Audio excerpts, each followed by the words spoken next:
एबे आसला बड़ खबर सरकार कले बड़ घोषणा।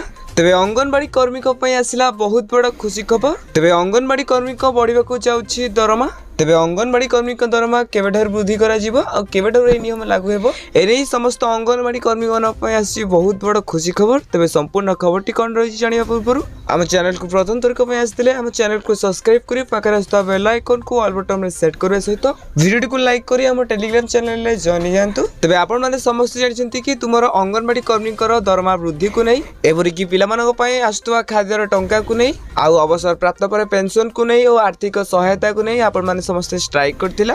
एही स्ट्राइक रु आपण माने ओरी सारिचंती। तो यार भितरे all Odisha anganwadi ladies workers association बा राज्यसभा नेत्री सुमिता महापात्र कहछंती कि एही कथा को नहीं केंद्र सरकार पाखे पहुंची आ केंद्र सरकार कहछंती कि जून मासरे आपण मानक दरमा वृद्धि हेबा सहित आर्थिक सहायता एपरिक पेंशन आ पिलामान पय जो खाद्य पय टंका आछि तो से नै दरमा वृद्धि करा जिवो। तबे ए पर्यंत एको नै केबे तारीख लागू करा जिवो केबेठारु या लागू हेबो से नै ए पर्यंत तारीख घोषणा होइनी। तबे जेबेठारु भी आपण मानक दरमा वृद्धि करा जिवो आपण मानक हम जणाइ देबो। सेति पय आपण माने हम चैनल को सब्सक्राइब करी पाकर बेल आइकन को ऑल बटन में सेट करी रखिथांतु।